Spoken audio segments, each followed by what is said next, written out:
오늘 출애굽기 26번째입니다. 배상법, 도덕법에 대한 내용인데요. 재산권, 사형죄, 힘의 사용이란 제목을 해서 나누도록 하겠습니다.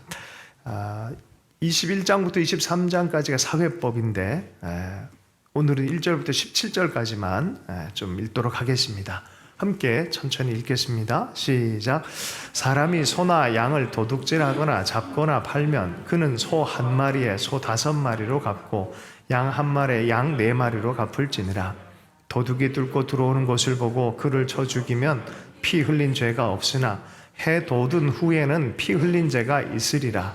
도둑은 반드시 배상할 것이나 배상할 것이 없으면 그 몸을 팔아 그 도둑질한 것을 배상할 것이요 도둑질한 것이 살아 그의 손에 있으면 소나 낙이나 양을 막론하고 갑절을 배상할지니라. 사람이 밭에서나 포도원에서 짐승을 먹이다가 자기의 짐승을 놓아 남의 밭에서 먹게 하면 자기 밭에 가장 좋은 것과 자기 포도원에 가장 좋은 것으로 배상할지니라. 불이 나서 가시나무에 댕겨 낫가리에 태우면 불 놓은 자가 반드시 배상할지니라.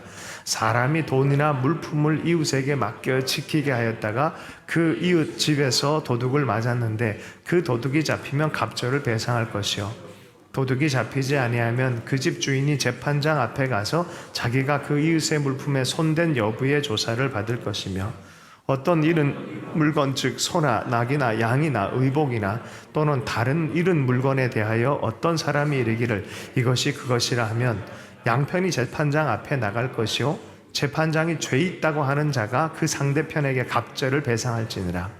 사람이 낙이나 소나 양이나 다른 짐승을 이웃에게 맡겨 지키게 하였다가 죽거나 상하거나 끌려가도 본 사람이 없으면 두 사람 사이에 맡은 자가 이웃의 것에 손을 대지 아니하였다고 여호와께 맹세할 것이요 그 임자는 그대로 믿을 것이며 그 배상은 배상하지 아니하려니와 만일 자기에게 도둑 맞았으면 그 임자에게 배상할 것이며 만일 찢겼으면 그것을 가져다가 증언할 것이요 그 찢긴 것에 대하여 배상하지 아니할지니라. 만일 이웃에게 빌려온 것이 그 임자가 함께 있지 아니할 때에 상하거나 죽으면 반드시 배상하려니와 그 임자가 그것과 함께 있었으면 배상하지 아니할지니라. 만일 세낸 것이면 세로 족하니라. 사람이 약혼하지 아니한 처녀를 깨어 동침하였으면 납폐금을 주고 아내로 삼을 것이요 만일 처녀의 아버지가 그 딸을 그에게 주기를 거절하면 그는 처녀에게 납폐금으로 돈을 낼지니라. 아멘. 3500년 전에 법이지만 인지상정상 사람의 일인지라 우리가 동감을 많이 하게 되어집니다. 앞부분에는 도둑의 책임과 배상에 대해서 또 부주의한 것으로 인해서 배상해야 되는 그런 이야기에 대해서 또 맡긴 물건에 대해서 당사자 책임인지 누구 책임인지 규명하는 문제에 대해서 재산 손실과 타인과의 관계 유지에 재산 손실의 배상과 관계 유지에 초점을 맞춰서 이 이야기들이 전개가 되어집니다. 그리고 그 이후에 또 이야기가 있는데요. 먼저 1절 말씀을 다시 한번 읽고 말씀 나누도록 하겠습니다. 함께 읽습니다. 시작. 사람이 소나 양을 도둑질하여 잡거나 팔면 그는 소 한 마리에 소 5마리로 갚고 양 한 마리에 양 4마리로 갚을지니라. 소와 양을 도둑질했는데 이 도둑질한 것에 대해서 갚아야 된다면 소는 5마리, 양은 4마리라고 얘기를 합니다. 왜 5마리인지 설명을 안 해놨어요. 근데 어쨌든 소는 그때 당시 이동수단도 되어지고 또 인력에 해당되는 거 아니겠습니까? 그러니까 거기에 아마 상응하는 것이 4배가 아니라 5마리로 갚으라라고 말한 것 같습니다. 이 법의 중심에 보면은 좀 갚고 떳떳하게 살아라 라고 말하는 것 같아요. 떳떳하게 살아라. 갚고 떳떳하게 살아라. 도둑질하고 상해하고 막 이러면서 서로 의심하고 막 이런 사회가 되면 정의 구현이 안 되잖아요. 그럼 회복이 안 되잖아요. 그래서 회복하고 갚을 땐 이런 식으로 갚아라라고 말하는 것이죠. 여기서 보면 우리가 아주 이 익숙한 이야기가 갑자기 스칠 거예요. 누구냐면 여리고성에 예수님께서 가셨을 때 여리고성의 세리장이었던 사람이 있어요. 삭개오. 이때 당시에 세리장은 국가에서 녹을 거의 안 줘요. 그러다 보니까 자기가 세금을 모아가지고 먹고 살아야 되는. 그 세리장이기 때문에 돈을 얼마나 끌어야겠습니까? 그러니까 굉장히 수탈적인 그런 이미지가 있어요. 근데 이 사람이 나무 위에 올라가가지고 예수님 보겠다 그러고, 그러니까 예수님이 야, 내 오늘 네 집 가자 그래. 갔어요. 사람들이 수군거립니다. 저런 사람 집에 가냐? 그랬더니 세 사람의 각오에 대해서 얘기를 해요. 내가 가난한 사람이어서 재산 반이라 팔아서 하고, 내가 남의 것을 토색, 도둑질한 게 있으면 4배라도 갚겠습니다, 주님. 이런 결단을 내리는 거예요. 그 결단 가운데 예수님께서 뭐라고 하십니까? 오늘 구원이 이 집에 이르렀으니 이 사람도 아브라함의 자손이다. 너희들은 어떻게 생각할지 모르지만 이 사람에게 하나님과 하나님의 말씀을 따르기로 결정한 이 사람 가운데 오늘 이 집에 구원이 임하였느니라. 엄청난 선포죠. 그리고 한마디 덧붙여. 인자가 온 것은 잃어버린 자를 구원하려 함이니라. 하나님과 하나님의 말씀에 회복되어진 인생들, 구원이죠. 그죠? 하나님과 연결되어진 인생들, 구원이에요. 그 말씀을 경청하고 경외하는 인생들, 구원의 삶을 사는 사람들인 줄로 믿습니다. 자, 어쨌든 소는 5마리, 양은 4마리. 삭개오가 내가 훔친 게 있으면 사실 배로 배상하는 건데 아마 요 구절을 가지고 아마 썼던 것 같습니다. 자, 2절부터 9절까지 보면 도둑질하면 갑절 배상한 것에 대해서 얘기를 합니다. 도둑이 뚫고 들어온 것을 보고 그를 쳐 죽이면 피 흘린 죄가 없으나, 밤에 만약에 도둑이 들어와서 방어권을 가지고 하다 보니까 죽였어. 그것에 대해서는 사형으로 언도하지 않습니다. 낮에 알면서, 도둑인 걸 알면서 확실하게 죽인 거는 그거는 살인죄에 해당되는 그런 거예요. 경우의 수를 따라서 잘 법에 대한 적용을 얘기합니다. 그리고 5절과 6절은 부주의하게 이렇게 죽인 그런 것에 대한 이야기하고요. 7절, 9절 말씀을 좀 주목해서 보겠습니다. 7절, 9절 말씀. 사람이 돈이나 물품을 이웃에게 맡겨 지키게 하였다가 그 이웃 집에서 도둑을 맞았는데 그 도둑이 잡히면 갑절을 배상할 것이요. 어떤 잃은 물건, 즉 소나 낙이나 양이나 의복이나 또 다른 잃은 물건에 대하여 어떤 사람이 이르기를 이것이 그것이라 하면 양편이 재판장 앞에 나아갈 것이요 재판장에 죄 있다고 하는 자가 그 상대편에게 갑절을 배상할지니라. 갑절 배상에 대한 이야기인데요. 부주의해서 행한 일들, 5절의 말씀 함께 읽어볼까요? 5절 말씀 있습니다. 시작. 사람이 밭에서나 포도원에서 짐승을 먹이다가 자기의 짐승을 놓아 남의 밭에서 먹게 하면 자기 밭에 가장 좋은 것과 자기 포도원에 가장 좋은 것으로 배상할지니라. 자, 요거는 우리 짐승이 이 밭에서 먹어야 되는데 저 밭에 가서, 남의 밭에 가서 많이 먹고 왔어요. 그렇게 오면은 아이고 잘했다. 그런 게 아니라 어떻게 된다고요? 물어줘라. 네 밭에서 물어줘라. 남의 것을 슬쩍 가지고 왔을 때 물어주는데 그거랑 똑같은 걸 또 물어줘야 되는데 어떻게 물어주라? 네 밭에서 제일 좋은 걸로. 그렇게 해라. 사람 기분이 그렇잖아요. 이렇게 좀 내 건데 가져갔어 저 사람이. 그리고 그걸 돌려주는데 이거보다 똑같은 제품인데 더 나쁜 걸 가지고 와. 그럼 기분이 좋겠어요? 이게 배상 정신이 아닌 거죠. 가장 좋은 거 줘라. 저기 나이키 모자인가요? 나이키 모자를 가져갔는데 막 구겨지고 뭐 이런 걸로 돌려주려고 그래. 그러면 기분이 어떻게 안 좋잖아요. 그럴 때 어떻게 해라? 나이키 매장에 가서 제일 좋은 거 갖고 똑같은 제품인데 신상으로 갖다 돌려줘라. 뭐 이런 소리예요. 그럼 마음이 좀 풀리지 않겠습니까? 그죠? 왜 이런 노릇을 하라고 합니까? 마음을 풀어라. 풀 수 있도록 해줘라. 그 배상 받았을 때, 그래, 이걸로 끝내자. 이런 마음이 드는 거죠. 자, 부주의든 뭐든 어쨌든 복잡한 재산법에 대해서 빌려간 자, 소유자, 도둑 뭐 이런 사익에서 이런 얘기들 합니다. 갑절의 배상을 통해서 잘 마음이 풀어지고 공정한 사회가 이루어지도록 해라. 재미난 것 중에 하나가 만약에 이게 맡았는데 내 거 찾으러 왔는데 없어. 이게 어디서 누가 이 사람인 것 같은데? 이 사람이 맡은 사람이 훔쳐간 것 같은데 제3자라고 얘기를 해. 그럼 재판장 앞에 가서 확인을 하라는 소리예요. 진짜인지 아닌지 확인해라. 실질적으로 보면 성경은 인간에 대해서 약간 의심하는 것 같아요. 다른 말로 하면 인간을 믿을 수 없는. 왜? 죄의 본성을 아니까. 이 인간을 향해서 죄된 인생에 대해서 전제를 내리는 거예요. 전제가 있기 때문에 그 사람 조사하라라고 말하는 거예요. 그죠? 조사해라라고 말하는 거예요. 여러분, 스스로에 대해서도 너무 믿지 마세요. 우리는 인지 편향도 있고요. 내 위주로 보는 게 많아요. 그래서 내 위주로 생각을 하면서 해석을 하다 보면 또 그렇게 보이기도 해요. 그러니까 좀 조사를 할 필요가 있어. 또 다른 말로 하면은 나를 너무 믿지 말고 때로는 안전장치를 하나 마련해 놓는 게 좋아요. 안전장치를. 나 믿어. 그랬다가 많은 일들이 생기잖아요. 그죠? 나 믿어. 내가 꼭 이렇게 해줄게. 믿어지나요? 어렵죠.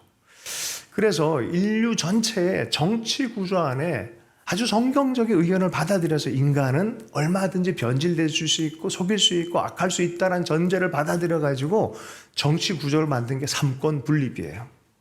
아주 기가 막히게 건강한 이 구조를 만든 거예요. 삼권 분립. 아시죠? 입법부, 사법부, 행정부 딱 나누는 거예요. 한쪽에만 치우쳐지면 어떻게 자기 위주로 또 가져간다는 거죠. 그러니까 재판이 꼭 필요해요. 재판장이 필요해요. 우리에게는 재판장이 필요합니다. 아멘. 삶은 나 혼자 있으면 내 마음대로 해버려요. 그리고 상대 배려도 안 해요. 하나님과 하나님의 말씀이 필요해요. 우리에게는 원리가 필요합니다. 그 말씀 따라서 가서 맞는지 틀린지 확인하고 또 내가 정말인지 아닌지 증명도 해내야 되고 이런 것들을 하게끔 하는 것입니다. 그래서 저거 내 건데 자기 거라고 주장하는 것도 마찬가지입니다. 가서 이렇게 판단을 하고 재판장이 대체로 판결을 낼 때 갑절에 배상해라라고 말하는 것이죠. 자, 10절, 11절의 말씀을 좀 읽어보겠습니다. 10절, 11절의 말씀을 한번 찾아서 한번 읽어보겠습니다. 이 부분 아주 재미난 부분에 조금 더 머물기를 원합니다. 10절, 11절 말씀 있습니다. 시작.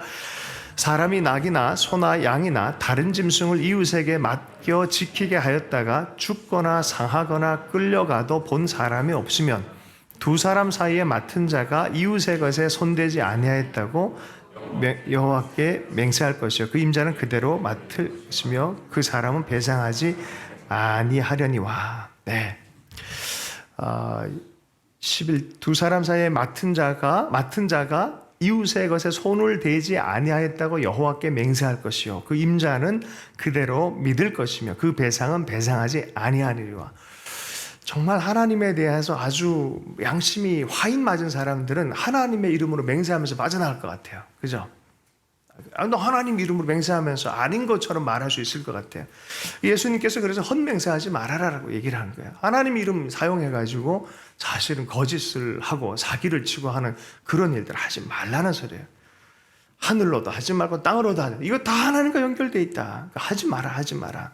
자기 편향적인 욕심으로 죄로 그렇게 판단한 그런 일들, 자기 이익을 위해서 그런 일을 하지 말아라. 주님 그렇게 얘기했어요. 그러나 여기서는 어떻게 합니까? 맹세해라. 여호와 이름으로 맹세하면 받아줘라라고 말하는 거예요. 주님은 하나 더 나가서 맹세하지 말고 아니면 아니요, 기면 기고 그렇게 그렇습니다. 아니면 아닙니다. 그 정도에서 머물라는 거죠. 15절에서 또 거기서 좀 머물길 원하는 부분이 맡은 것에 대해서 얘기해요. 누군가가 나한테 뭔가를 맡겼어요. 좀 돈을 좀 보관료 한 10,000원씩 주면서 맡겼어요. 이거 좀 잘 좀 보관해 하고 갔다 오는 사이에 잃어버렸어. 이 책임 소재에 대해서 얘기를 하는 부분에서 묵상을 하다가 우리도 하나님께서 우리의 삶 안에 맡겨준 것이 있구나라는 것을 우리에게 공유했으면 좋겠다는 마음이 좀 들었어요. 고린도전서 4장 1절 2절의 말씀입니다. 고린도전서 4장 1절 2절의 말씀을 함께 읽겠습니다. 시작. 사람이 마땅히 우리를 그리스도의 일꾼이요 하나님의 비밀을 맡은 자로 여길지어다. 그리고 맡은 자들에게 구할 것은 충성이니라. 우리가 하나님께서 우리에게 맡겨준 것이 있다라고 말합니다. 하나님의 비밀, 복음을 맡겼다는 거예요. 그리스도의 일꾼으로 복음을 하나님께서 맡겨주셨다. 복음을 맡은 자로서 구할 것은 충성이다. 책임을 다해 맡아야 된다는 거예요. 어떤 것을 부탁을 했어요. 로마서에서는 사도 바울이 그런 얘기를 했어요.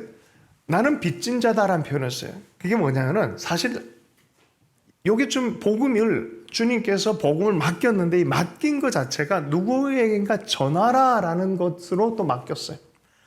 전하도록 맡김 받은 거예요. 그래서 누군가에게 전하지 않으면 나는 빚진 사람이 되는 거예요. 그 사람한테 전달해 줘야 이 의무가 끝나는 거야. 전달해 주기까지, 저 사람한테 주기까지, 저 사람한테 온전히 전달해 주기까지 내가 저 갖고 있으면 나는 빚진 자가 되는 거예요.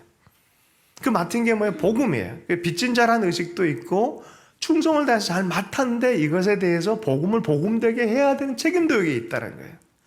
그런 의미에서 맡은 자에게 구할 것은 충성이라고 얘기하는 거예요. 복음을 맡은 사람이에요. 그러므로 복음에 대해서 충성을 다할 필요가 있어요. 그리스도께 충성을 다할 필요가 있어요. 제가 이번에 네팔을 여러분들 기도해 주셔서 잘 다녀왔는데 아주 뭐 가보니까 인도만큼이나 힌두교 불교 문화권, 힌두교 문화권이죠. 강력하더라고요, 아주.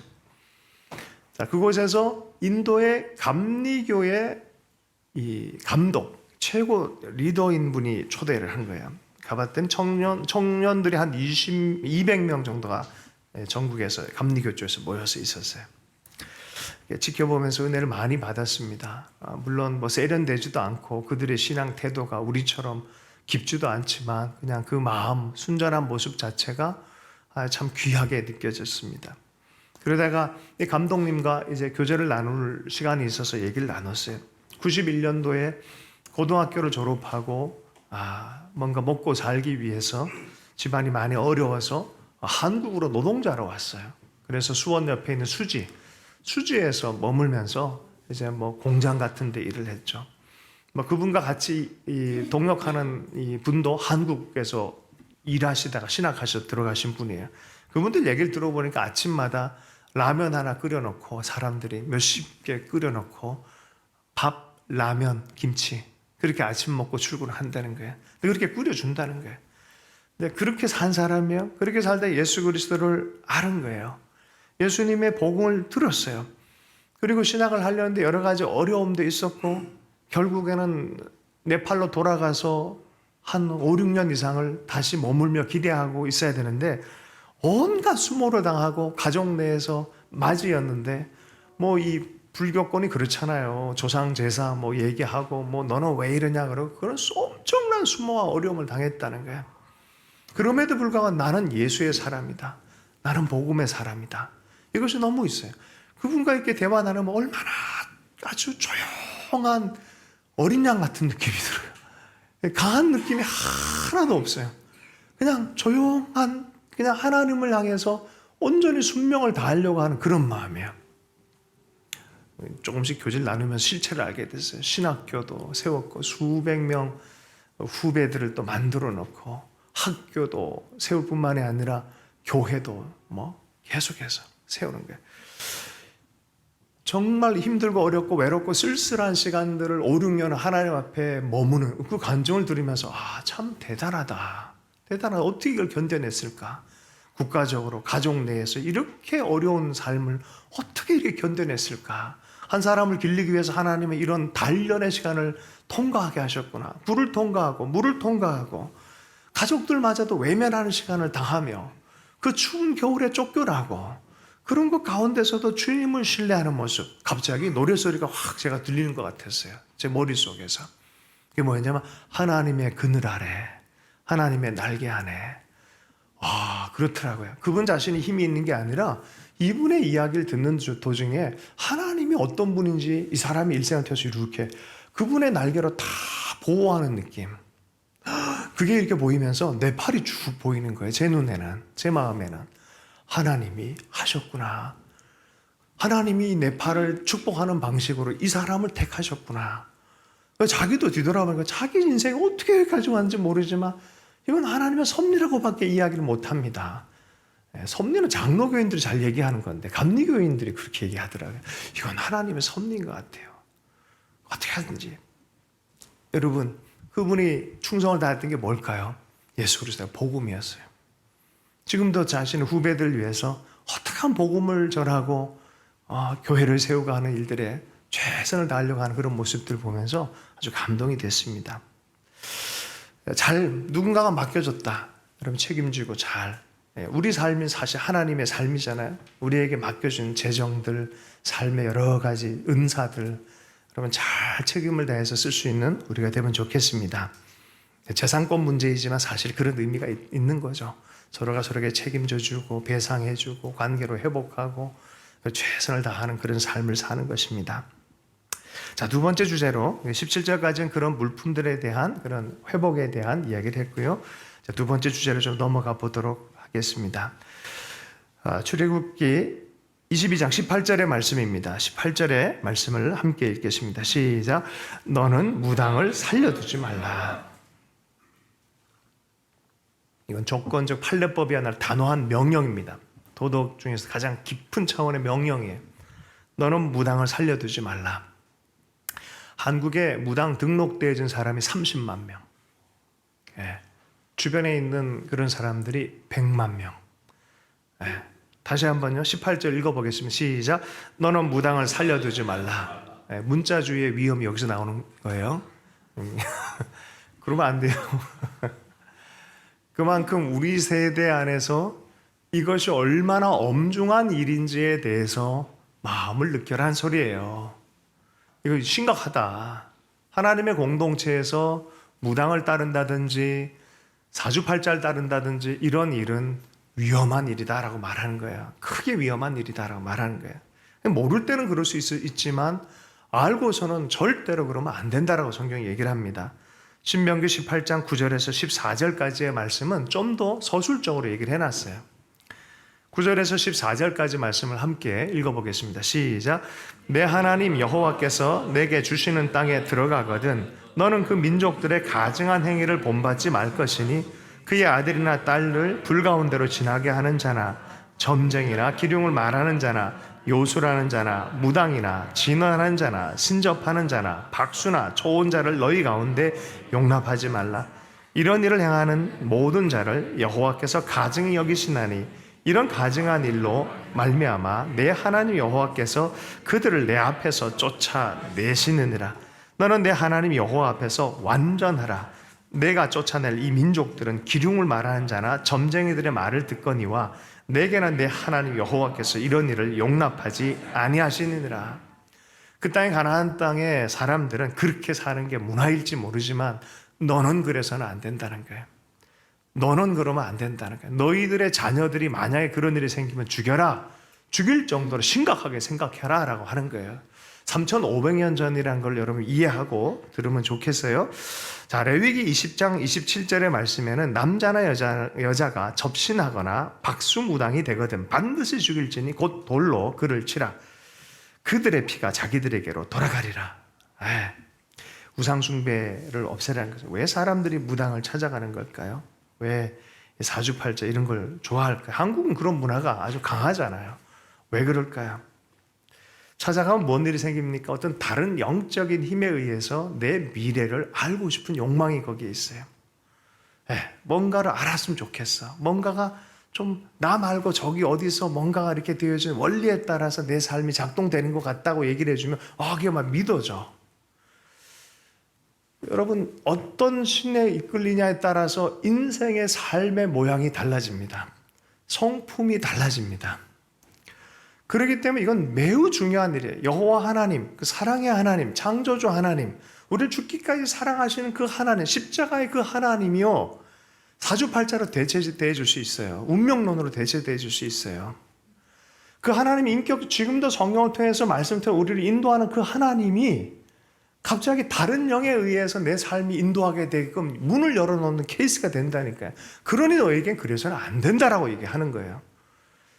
여러분, 네팔에 가보면은 겐지스 강의 발원지가 거기에 있어요. 그리고 실은 부처는 네팔 사람이에요. 네팔 사람. 룸빈이라는 곳에 태어났어요.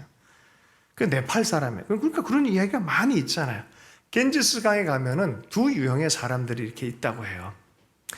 태어나면서부터 죽을 때까지 그냥 죽자마자 곧바로 3시간 내에 화장을 해요, 거기는.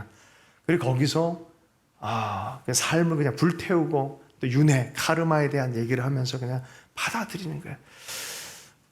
브라만 계급에 있는 사람들 붉은 옷을 입어요. 그러나 밑에 있는 사람들은 이 사람들이 대하거나 누가 음식을 줘도 음식을 받아 먹지도 못하고 대화 자체도 거절하는 그런 계층이 있어요. 그걸 뭐라 그래요? 언터처블이라 그래요.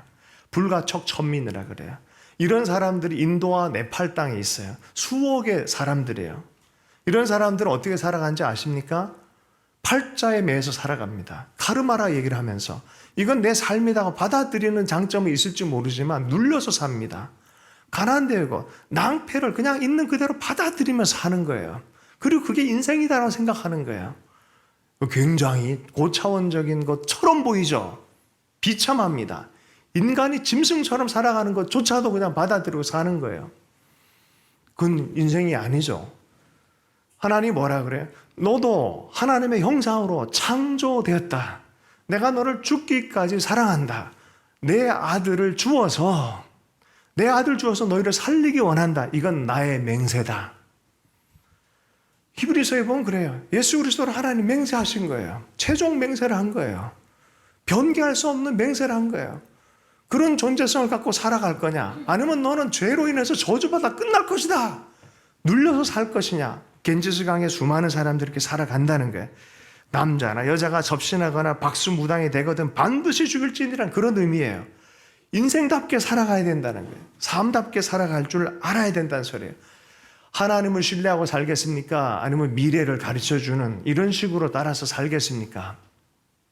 그래서 은혜가 임하면은 갑자기 미래에 대한 염려가 사라지기 시작해요. 하나님이 내 삶을 붙들고 계시는구나. 하나님이 나를 인도하고 계시는구나. 이 확신이 생겨요. 그래서 성령이 강하게 역사하면 어떤 일이 생기냐면은 내 삶을 맡기고 내려놓는 일이 생겨요. 제가 아주 유명한 연예인이 그런 얘기한 거 들었어요. 내 삶을 하나님께 맡겨드렸다. 내어놨다. 더 내려놨다. 그런 얘기예요. 내가 내 힘으로 관리한다가 아니에요. 나를 인도하신 내 하나님을 알기 때문에 내가 하나님께 맡겨놓을 수 있다는 걸 배운 거예요. 언제 이렇게 손을 놓을 수 있습니까? 붙잡은 손이 누군지를 알기 때문에 놓을 수 있는 거예요. 여러분 오늘 우리가 우리 삶을 붙들고 성실하게 사는 것은 좋은 태도입니다. 그러나 그거로 내 삶을 내가 관리하려고 하는 것은 궁극적으로 하나님 없이 내가 열심히 하려는 것은 그건 불신에 가깝습니다. 그러니 자꾸 통제하기 위해서 뭔가 알아보려고 그러는 거예요. 이상한 데 찾아가려고 그러는 거예요. 내 삶의 주인은 누구시다? 하나님이시다. 네. 주님께서 내 삶을 인도하신다. 아멘. 그러므로 기쁨으로 내려놓고 성실하게 일할 수 있는 거예요. 성실하게 일하는 것도 너무 긴장해서 이거 끝나면 내 인생 끝날 거죠. 막 하는 것. 그거 믿음 아닙니다. 최선을 다하지만 어떻게 해요? 맡겨놓고 의뢰하고 하나님께서 인도할 걸 믿는 거예요. 오늘 이런 염려들이 깨지기를 원합니다. 염려와 두려움 때문에 무당을 찾아가는 거예요. 자꾸 엉뚱한 짓을 하는 거예요. 그러지 말라는 거예요. 자, 두 번째 출애굽기 22장 19절 말씀, 짐승과 행음하는 자는 반드시 죽일지니라. 이것도 사실은 이교도의 종교 행위에 속하는 것이에요. 켄타우루스라고 알아요. 켄타우루스. 반인 반수의 모습. 고대 사회는 이런 것들이 있잖아요. 우상 숭배와 더불어서 음행하는 일들이 그 문화처럼 이제 번진 곳이 가나안 문화였어요. 20장 15절 16절 레위기 20장 15절 16절 말씀 함께 읽어보겠습니다. 시작. 남자가 짐승과 교합하면 반드시 죽이고 너희는 그 짐승도 죽일 것이며 여자가 짐승에게 가까이 하며 교합하면 너는 여자와 짐승을 죽이되 그들은 반드시 죽일지니 그들의 피가 자기들에게로 돌아가니라. 고대 종교의 의식 안에서 보면은 짐승의 힘, 뭔가 자기 통제가 어려운, 그래서 뭔가 힘을 얻고 뭔가 이 힘과 감동을 통해서 뭔가를 추구하려고 하는 것이 있어요. 사실은 이 구절을 현대를 좀 바꾸면 요새 젊은 아이들이 마약을 그렇게 많이 한대요. 마약을 하면은 초월적인 힘이 생긴대요. 뭐 그렇게 해서 막 작품 활동도 하는 애들이 있어요. 그러다가 인상이 망가져요. 가끔 술 마시는 분들 있잖아요. 왜 술을 마시는 걸까요? 내 삶 자체가 너무 눌리고 힘드니까 좀 해방감을 얻고 싶은 거예요. 자유감을 얻고 싶은 거예요. 한두 잔, 한 잔 정도는 좀 뭐 어떻겠습니까? 할렐루야. 한 잔 정도는 뭐가 좀 어땠겠습니까? 라고 시작을 하는 거예요. 사실은 한두 잔 정도, 뭐 예수님도, 그죠? 뭐 이런 식으로 얘기를 해요. 한 잔 정도. 선교사들 들어와 봤더니 한국은 술, 도박, 담배, 이거 했다 인생 망치겠다 싶어서, 처음부터 하지 말자. 웬만하면 하지 말자. 웬만하면 하지 말자. 기회의 발판을 주면은 이러다 인생 망가진다라는 것을 판단한 거죠. 제가 잘 아는 후배 목사가 젊은 아이들 그냥 삶을 내던지고 뭔가 그냥 정신없이 자기 힘을 소유하고 싶어하고 그런 애들, 그래도 마약하는 애들, 그런 애들을 일으켜 세우려고 교회를 시작했어요. 그 애들 데리고 막 3년 내내 애를 쓰는 거예요. 애들이 쉽게 고쳐지겠습니까? 안 고쳐져요. 안 고쳐져요. 그런데 근래 와서 몇 아이들이 드디어 돌파하기 시작하더라는 거야. 근데 그럼에도 불구하고 또 한 주 지나면 또 이렇게 술 한잔 마시고 막 정신없이 그냥 해롱해롱 되는 애들도 있고 그래. 안 돌파될 것 같은데 복음 얘기를 하고 말씀 얘기를 하고 계속해서 지속적으로 사랑하고 기도하기 시작하고 했을 때 아이들이 드디어 변하기 시작하더라는 거야. 지리한 싸움처럼 보입니다. 그러나 변화가 나타난다는 거야. 우리 삶 안에 세속적인 것들, 우상숭배적 요소들이 있어요. 그러나 하나님 끊임없이 계속해서 하나님의 말씀과 하나님을 경외하라고 우리에게 말씀해 주고 있습니다. 우상숭배와 힘을 소유하려고 하는 그런 삶에서 돌이켜서 하나님을 경외하고 하나님을 품고 하나님을 의지하며 사는 삶으로 전환되는 것에 대해서 계속 격려해 주고 있는 줄로 믿습니다. 여러분, 죄에 대해서는 죄는 작은 것처럼 보이지만 작지 않습니다. 죄를 심각하게 생각해야 돼요. 회개할 줄 알아야 돼요. 돌이킬 줄 알아야 돼요. 성령의 능력으로 돌이키지 않으면요, 마음속에 점점점 우상숭배를 시작해서 죄에 물들고 죄가 나를 이끌어가는 것을 보기 시작합니다. 뭐 이 정도 죄 쉽게 생각하면 안 됩니다. 죄는 처음에는 선의 부재처럼 보여요. 그러나 사실은 더 강력한 내면의 어떤 본성을 자극합니다. 그게 뭐냐면 하나님을 대적하는 본성을 자극하게 돼 있어요. 죄 짓는 모든 것은 사실은 그래요. 하나님을 향해서 죄를 짓는 거란 거 실은 사람들을 향해서 죄 짓는 거라 생각했는데 결과적으로 보면 하나님을 향한 죄라는 거예요. 하나님을 향해서 대적하면요, 그 마음이 있으면 결코 하나님을 경외함으로 하나님과 함께 동행하는 삶을 살 수가 없습니다. 원함이 있지만 어떻게 해야 될지 몰라요. 여러분, 예배의 장소 와놓고 예배 드리지 않는 다른 마음을 갖고 죄 짓는 삶을 갖고 왔으면 절대로 예배의 기쁨 안에 깊이 들어가지 못합니다. 그 표면적으로 들어갈 뿐이에요. 회개하고 돌이키기 시작하면 하나님의 성령 안에서의 능력들, 또 하나님의 예배의 기쁨 경험하게 될 줄로 믿습니다. 하나님을 경외하는 마음, 우상을 치우는 마음입니다. 때로는 제가 가정 기도 모임에서 교재로 하는 책이 하나님을 경외하는 마음이에요. 이거는 다 필독서를 읽으면 좋겠어요. 대학생들 꼭 읽는 책들인데 아주 귀한 책이라고 저는 생각해요. 뭐 어렵지도 않아요. 읽으면 금방금방 이해가 돼 있어요. 예화도 얘기를 해요. 근데 이분이 우상숭배에 대한 얘기를 하면서 이런 얘기를 했어요. 참 이제 감동이 됐던 부분인데, 어떤 사람은 정말 어떤 신상이나 이런 데 절하는 것만 우상숭배라 생각하는데, 이분은 어느 순간 하나님이 말씀하기를 자기가 하나님 나라 일을 하는 사역조차도 우상이 될 수 있음을 깨달았다는 거야. 하나님을 향해서 일하는 사역마저도 우상이 될 수 있다는 거야. 또 하나는 내가 하는 큐티마저도 우상이 될 수 있다는 거야. 자, 보세요. 예를 들자면 주님이 다가오셨어. 얘야, 나랑 함께 좀 얘기하고 나와 함께 산책까지 않으련 했는데, 좀 있어봐요. 주님, 나 좀 큐티 맞추고요. 좀 이상하잖아요. 그죠? 그죠? 내가 하고 있는 큐티를 내가 즐거워하고 있어. 그게 하나님보다 더 강해. 그럼 이것도 어떤 의미에서 보면 우상적 요소가 되지 않겠습니까? 그죠? 내가 지금 예배 드리러 가는데 내가 작은 사람은 소자를 살리라는 본문을 읽고 있는데 옆에 소자가 와서 자꾸 바지 가랭이를 하면서 나 좀 도와주세요. 근데 조금 있어봐. 나 이거 좀 읽고 소자에 대해서. 이게 이상하잖아요. 그죠? 네. 우리 속에 어떠하든지 하나님의 마음으로 자연스럽게 우상성들이 사라지고 하나님의 인격과 더불어 함께 살아가는, 하나님을 경외하는 마음이 자연스럽게 삶에 스며든다면 얼마나 좋겠습니까? 그죠? 이게 하나님 우리를 향해서 요구하시는 부분이라 생각합니다. 디모데후서 2장 22절의 말씀을 함께 읽어보겠습니다. 시작.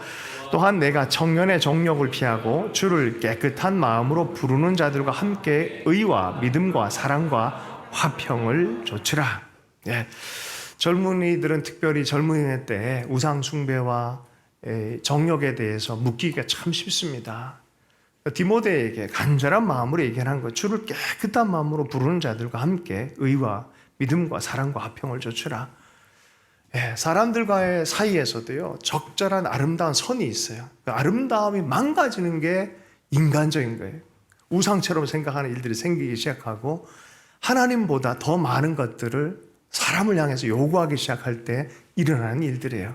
그런 마음이 정결한 사람들 안에 정결한 삶의 태도들이 나타난다는 것입니다.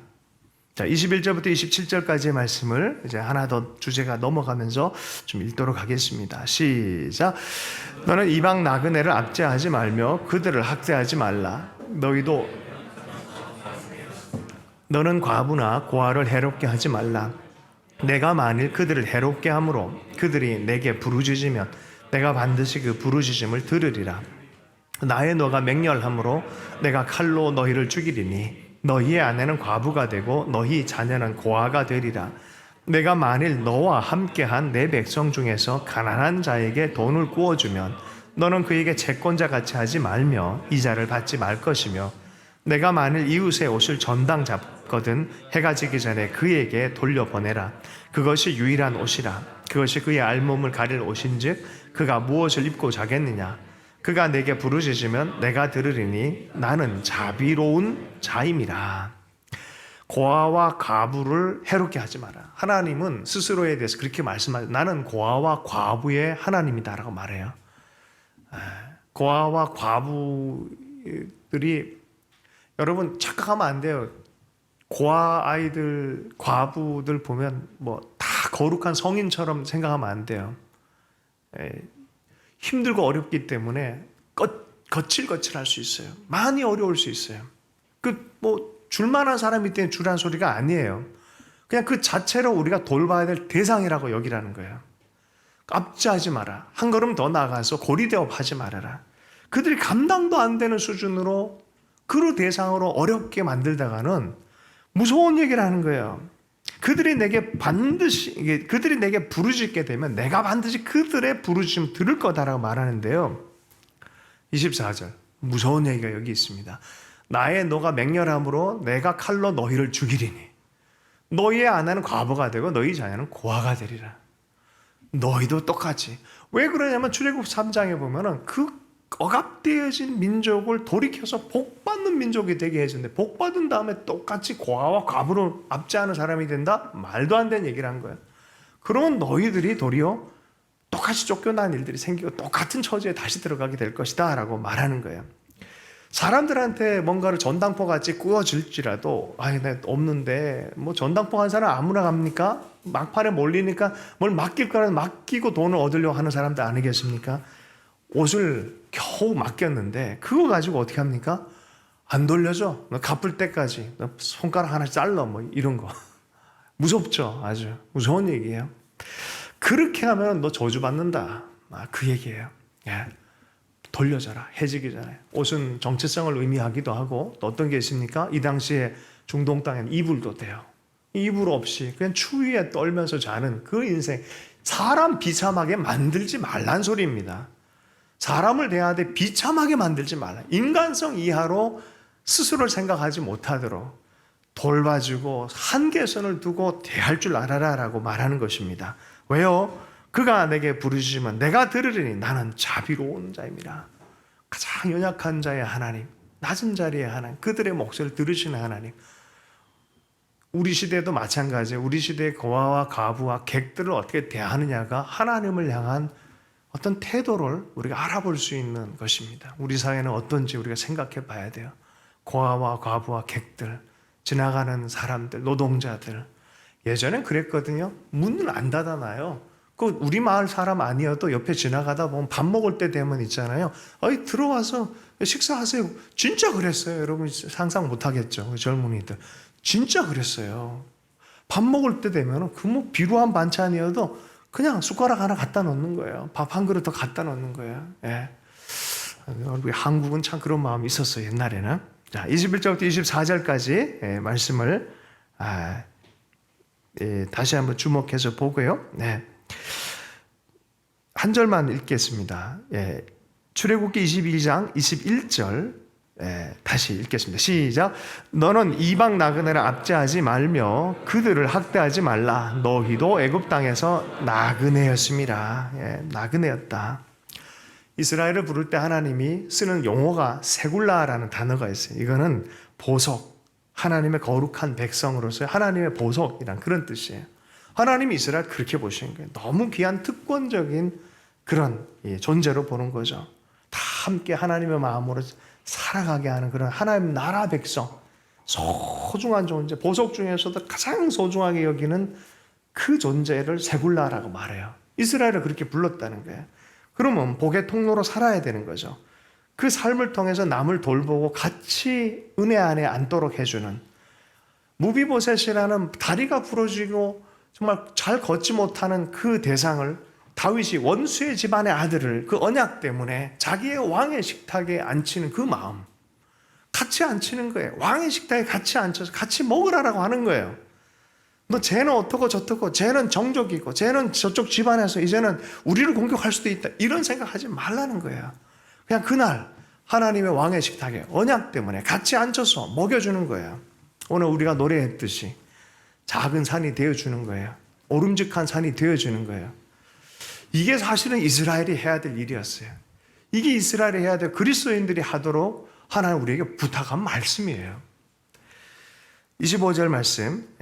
내가 만일 너와 함께한 내 백성 중에서 가난한 자에게 돈을 구워주면 너는 그에게 채권자 같이 하지 말며 이자를 받지 말 것이며, 너무 고리대업 해가지고 사람을 너무 죄인 취급하거나 끌고 다니지 말아라라고 말하는 거예요.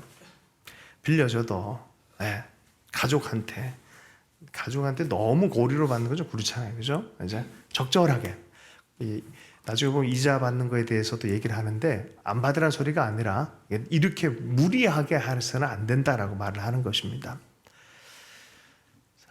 그 다음 마지막 율법 4개를 함께 읽겠습니다. 28절부터 31절까지 마지막으로 읽겠습니다. 함께 읽습니다. 시작.